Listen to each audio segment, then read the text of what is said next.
안녕하세요, 꽃뿌리더입니다. 겨울이 되면 횟집에서 이 새우를 볼 수 있습니다. 화려한 채색이 눈길을 사로잡는데요. 일명 연안 꽃새우로 알려진 이 새우의 정식 국명은 물렁가시 붉은 새우입니다. 식재료로 쓰이기에는 너무 화려한 겉모습이 이 녀석을 꼭 사육해보고 싶은 마음이 들게 했습니다.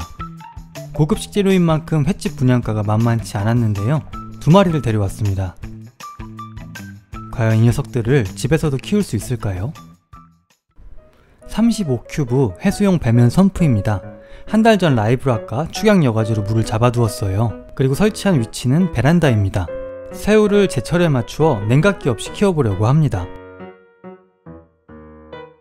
환경이 바뀌니 발색이 빠집니다. 환경과 기분에 따라 채색을 바꾸는군요. 베란다의 온도가 12도, 횟집 수조의 수온은 9도였습니다.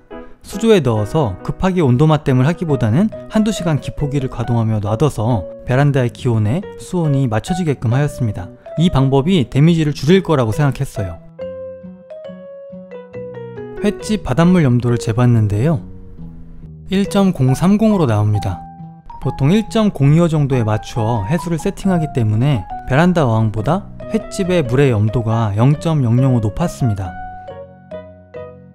횟집이 염도가 높은 이유는 화로차에서 물을 받기 때문입니다. 화로차는 육지 근처에서 채수를 하는데요. 겨울철은 강수량이 적어지면서 연안의 염농도가 다소 상승하게 되어 있어요. 물렁가시 붉은 새우는 수심 60에서 650m에 서식하는데요. 바다에서는 200에서 800m 사이 서모클라인이라고 하는 수온 약층이 생깁니다. 이에 따라 염도 역시 수직적으로 변하는 염분 약층이 형성됩니다. 수심에 따라 변화하는 염도도 중요한 고려 대상일 텐데요. 이를 맞추어주는 것은 불가능한 일이에요. 새우는 잡아 올려진 후 여러 차례 염도와 수온이 다른 물을 만나며 쇼크를 받은 채 전국의 횟집으로 이동할 것입니다. 세심하게 맞댐을 했는데 한 마리가 누웠습니다. 다른 한 마리도 상태가 좋지 못해 수조에 바로 투입할게요.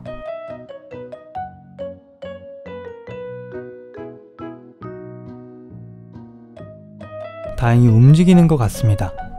채색이 정말 예쁘죠? 엉금엉금 은신처를 찾아 뒷걸음질을 치네요.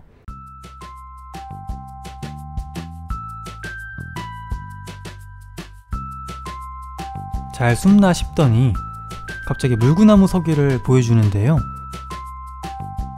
뱃속에 있는 노란 알갱이들은 새우의 알입니다. 물렁가시 붉은 새우는 태어날 때 모두 수컷으로 태어납니다. 이후 전장이 15cm가 넘어가게 성장하며 암컷으로 성전환을 하게 되는데요. 알은 포란 후 부화까지 상당히 오랜 시간이 걸린다고 해요. 알의 개수는 약 400개 정도라고 합니다. 새우가 용궁으로 떠났어요. 이대로 포기할 수 없어서 한 번만 더 도전해 보겠습니다. 오늘 횟집 수온은 6도입니다. 기포는 최대한 줄여 스트레스를 덜 받게 해주었어요. 오늘은 좀 더 신중하게 적응을 시켜볼게요. 밥 먹고 사는 것은 일단 적응 후에 문제 같습니다. 베란다 수조의 수온은 15도, 너무 높아요. 아이스팩을 넣고 창문을 열어 수온을 낮췄습니다. 새우도 맞댐 동안 수온 변화의 폭이 적게 아이스팩을 넣어주었습니다. 베란다가 12도까지 내려갔습니다. 12월이나 1월에 시도했으면 성공률이 더 높았을 것 같아요. 제가 3월을 택한 것은 발이 너무 시려워서입니다. 관찰이고 뭐고 베란다에 있기가 너무 춥거든요. 고민 끝에 시기를 정했는데 아무래도 온도가 좀 높습니다.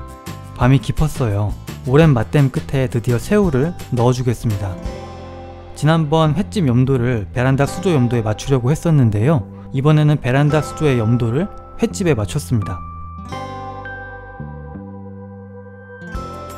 새우의 상태는 이전보다 훨씬 좋았어요.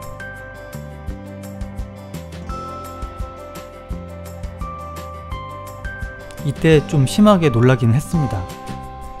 또다시 용궁으로 간 줄 알았거든요.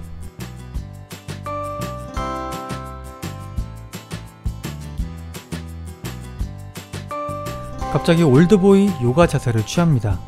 얘들 정신 차릴 때 물구나무를 한 번씩 서나봐요. 유형각도 한번 털어주고요. 확실히 생기가 있습니다.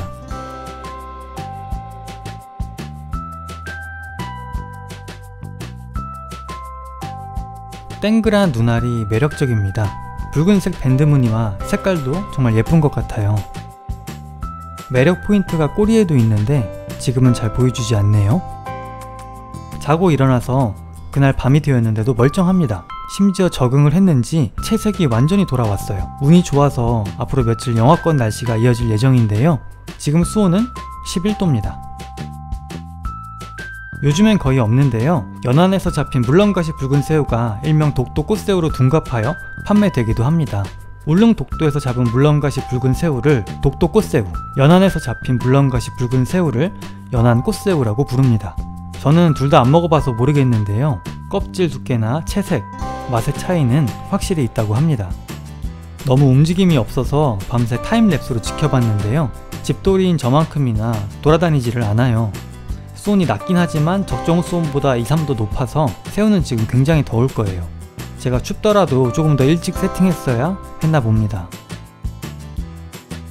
새우들은 꼬리 쪽 발색이 가장 아름다운 것 같아요. 선홍색 부채를 펼친 것처럼 매혹적인 꼬리를 가지고 있습니다. 3월 3일 저녁에 데리고 온 새우는 3월 6일이 되어서도 살고 있는데요.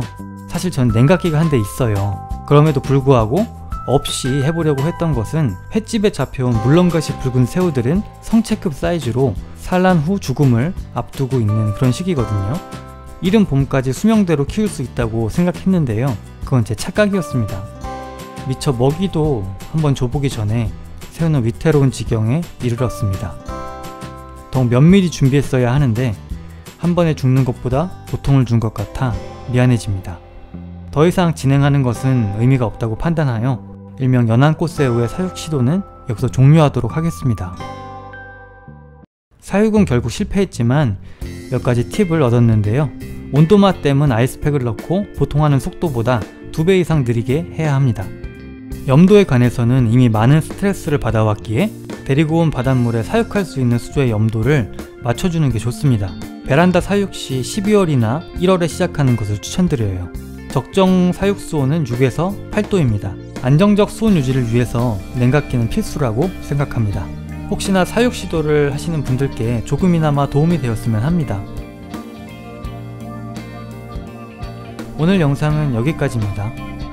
시청해주셔서 감사합니다.